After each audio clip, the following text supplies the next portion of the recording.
आज हम ऐसे एक टॉपिक के बारे में बात करने वाले हैं जो सबके लिए इम्पोर्टेंट है। चाहे वो एथलीट हो, चाहे वो स्पोर्ट्स फिजियोथेरापिस्ट हो, चाहे वो टीम का कोच हो, चाहे वो टीम मैनेजमेंट में हो या फिर नॉर्मल पीपल हो। सबके लिए आज का टॉपिक इम्पोर्टेंट है। ठीक है, तो चलिए बिना देरी किए टॉपिक की आज हम शुरुआत करते हैं।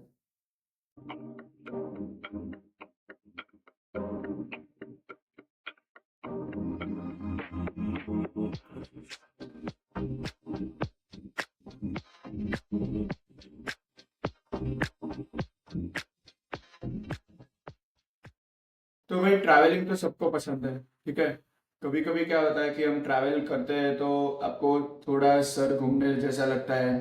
तो कभी कभी क्या होता है कि अ, अच्छा नहीं लगता है। तो उसको हम मोशन सिकनेस कहते हैं अमूमन।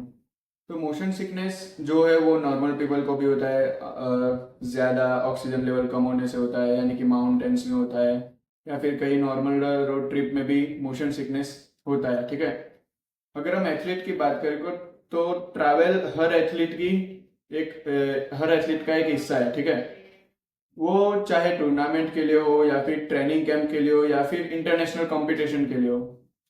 लेकिन जब मोशन सिकनेस या फिर ट्रैवल अनइजीनेस परफॉर्मेंस पे इफेक्ट करे तो क्या करें। यहाँ पे स्पोर्ट्स फिजियोथेरापिस्ट के लिए ये एक क्रुशियल रोल है कि एथलीट ट्रैवल के बाद भी फिट और कंपटीशन रेडी रहे। ठीक है, तो आज इस वीडियो में हम डिस्कस करेंगे कि मोशन सिकनेस के कॉज क्या है, मैनेजमेंट क्या है और टीम स्ट्रेटेजीज क्या है मोशन सिकनेस की, जो एथलीट को फिट रखे और टूर्नामेंट के लिए रेडी रखे।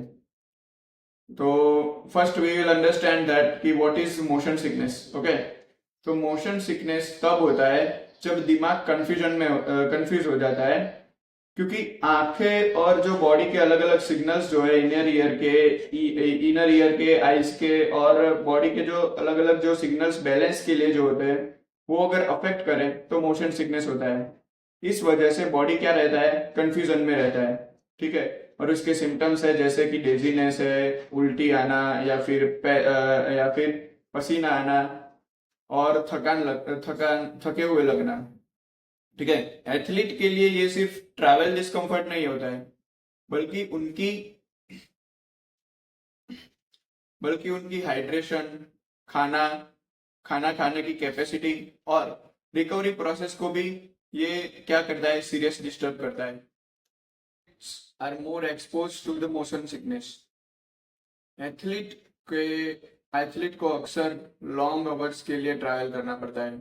बसेस में, प्लेन्स में या फिर ट्रेन में ट्रैवल करना पड़ता है। कभी कभी क्या होता है कि टाइम जोन भी चेंज हो जाता है। साथ में ट्रेनिंग की जो फटीग है, वो कंपटीशन स्ट्रेस भी होता है। अगर मील टाइमिंग और हाइड्रेशन भी डिस्टर्ब हो जाता है तो मोशन सिकनेस और ज़्यादा बढ़ जाता है। यह परफॉर्मेंस और एडेप्टेशंस दोनों। What is physiotherapy role in motion sickness. तो स्पोर्ट्स फिजियो के लिए ये रोल बहुत ही इंपॉर्टेंट है। तीन की जो है की पॉइंट्स है, वो फिजियोथेरापिस्ट को ध्यान में रखने हैं। एक तो है प्री ट्रायल प्रिपरेशन, दूसरा है इन ट्रांजिएंट स्ट्रेटेजीज एंड तीसरा है पोस्ट ट्रायल रिकवरी। ओके, तो फर्स्ट देखते हैं प्री ट्रायल प्रिपरेशन। तो प्री ट्रायल प्रिपरेशन में क्या करना है, तो एथलीट को एजुकेट करना है कि ट्रैवल से पहले हैवी मील अवॉइड करें, फुल्ली हाइड्रेटेड रहे और अगर कोई हिस्ट्री है तो ग्रेजुअल एक्सपोजर ले। ठीक है, दूसरा है इन ट्रांजिएंट स्ट्रेटजी।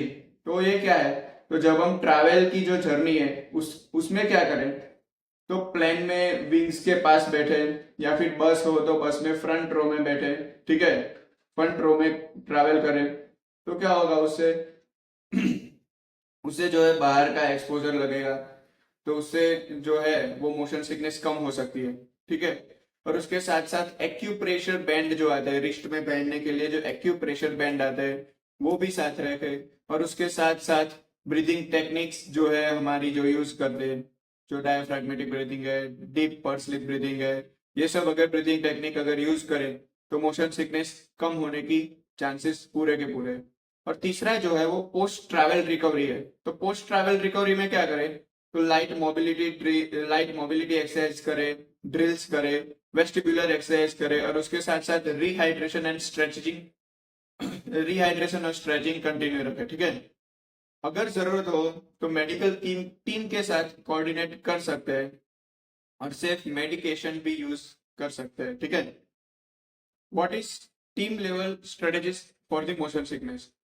तो मोशन सिकनेस मैनेजमेंट सिर्फ इंडिविजुअल एथलीट के लिए लिमिटेड नहीं है, it's all about team strategies. कुछ इंपॉर्टेंट पॉइंट्स है जो है, पहला है ट्रैवल स्केड्यूल, ऐसा प्लान करें कि जिससे कंपटीशन से पहले रेस्ट और रिकवरी का टाइम मिले, ठीक है। दूसरा है हाइड्रेशन और मील प्लान, जो है वो ट्रैवल के हिसाब से करें, जो हाइड्रेशन है और मील प्लान है उसको ट्रैवल के साथ अलाइन कर ले, ठीक है।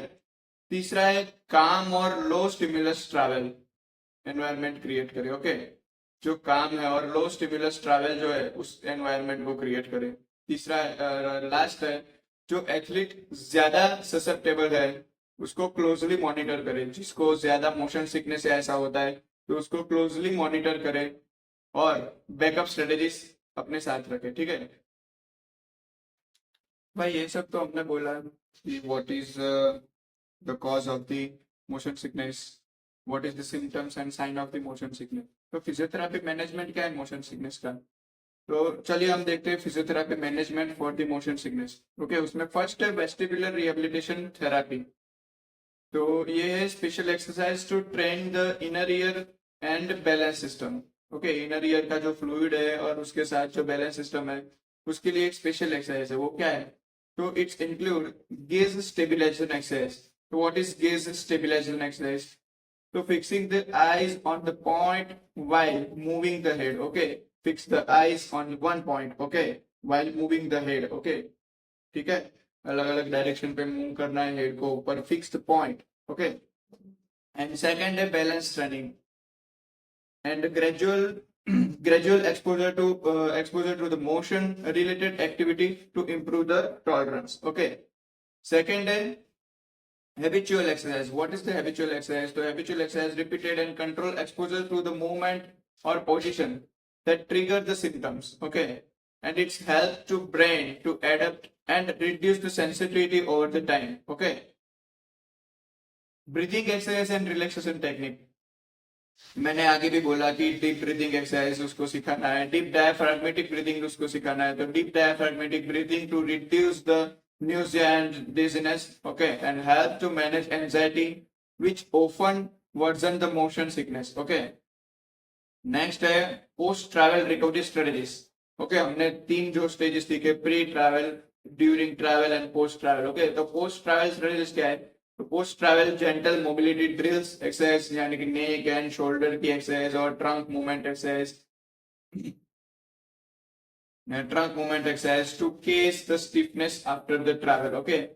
जो ट्रैवल की जो स्टिफनेस है उसको रिड्यूस करता है। Light aerobic activity exercise like walking, cycling to restore the circulation and balance system and hydration and electrolyte balance support, okay. उसके साथ साथ हम क्या कर सकते हैं? Non pharmacological aids and acupressure कर सकते हैं। तो मैंने जो बात की एक्यूप्रेशर, बैंड, जो रिस्ट बैंड होता है 6 पॉइंट, यानी कि यहाँ पे जो पॉइंट जो होता है वो क्या करता है? तो it's help to reduce the nausea, okay. तो नोजिया जो होता है उसको रिड्यूस करता है ये पॉइंट, एक्यूप्रेशर का जो ये पॉइंट है P6 पॉइंट इसको बोला जाता है। एक्यूप्रेशर बैंड मिलता ही है, ठीक है। और advice to posture and seating while the traveling, okay. Advice to posture, sitting near the window, near the wing plane, okay, facing towards the bus, okay. और उसके साथ साथ जो लास्ट जो पॉइंट है हमारा, तो जो लास्ट जो पॉइंट है वो क्या है? तो वो है टीम एथलीट एजुकेशन, ओके। जो टीम का एथलीट के साथ का जो एजुकेशन है वो है। तो उसके उसमें क्या है? तो educating athlete about the pre travel meal choices, okay. Light meal एकदम करना है, नो क्रेजी फूड, ओके। उसके साथ साथ encourage hydration and avoidance of the alcohol, okay, और heavy caffeine. Training athlete in self-management strategy, fixing the gaze at the horizon and avoid the screen while traveling, okay. Screen में ज्यादा नहीं देखना है while travelling, उसके उस वो motion sickness हो सकता है उसके हिसाब से भी। ओके, तो ये सारी थी फिजियोथेरापी मैनेजमेंट का। ओके, करें कि आप कई इंपॉर्टेंट काम के लिए बहुत बड़ी दूर ट्रैवल कर रहे हो और आपको ये मोशन सिकनेस की प्रॉब्लम है, तो उसकी वजह से क्या होता है कि आपकी जो एनर्जी है, जो वहां जाने के बाद जो काम करने की जो एनर्जी है वो लूज हो जाती है, उसके साथ साथ जो है वॉमिटिंग शुरू हो जाती है, नौसिया हो जाता है। तो ये सिचुएशन आपको अगर आप नॉर्मल लाइफ में भी हो जाए ना तो भी कितना डिस्कम्फर्ट फील होता है। तो ठीक है, तो ये तो एथलीट के लिए है। तो उसको जो पूरा जो गेम खेलना है आफ्टर ट्रैवलिंग, जो गेम पूरा खेलना है उसको अफेक्ट कर सकता है। ठीक है, तो इसी के लिए स्पोर्ट्स फिजियोथेरापिस्ट का रोल जो है वो सुपर इम्पोर्टेंट है। अगर हम अगर हम प्रोएक्टिव रहे तो एथलीट हमेशा ट्रैवल रेडी, फ्रेश और कंपटीशन में भी स्ट्रांग रहेगा। ठीक है, और गाइस अगर आपको ये वीडियो यूजफुल लगी हो तो लाइक बटन दबाना, और उसके साथ साथ कमेंट भी करना कि आपको ये वीडियो कैसी लगी है। उसके साथ अगर आप वीडियो में नए आए हो तो उसको सब्सक्राइब करके बेल आइकन पे जाके ऑल पे क्लिक कीजिए ताकि मेरी नेक्स्ट वीडियो की नोटिफिकेशन आप लोगों को मिलती रहे। ठीक है, क्योंकि यहाँ मिलेंगे आपको और भी powerful sports physio tips. Okay, तो मेरे साथ जुड़े रहिए और मेरे नेक्स्ट वीडियो आए तब तक स्टे सेफ और स्टे हैप्पी।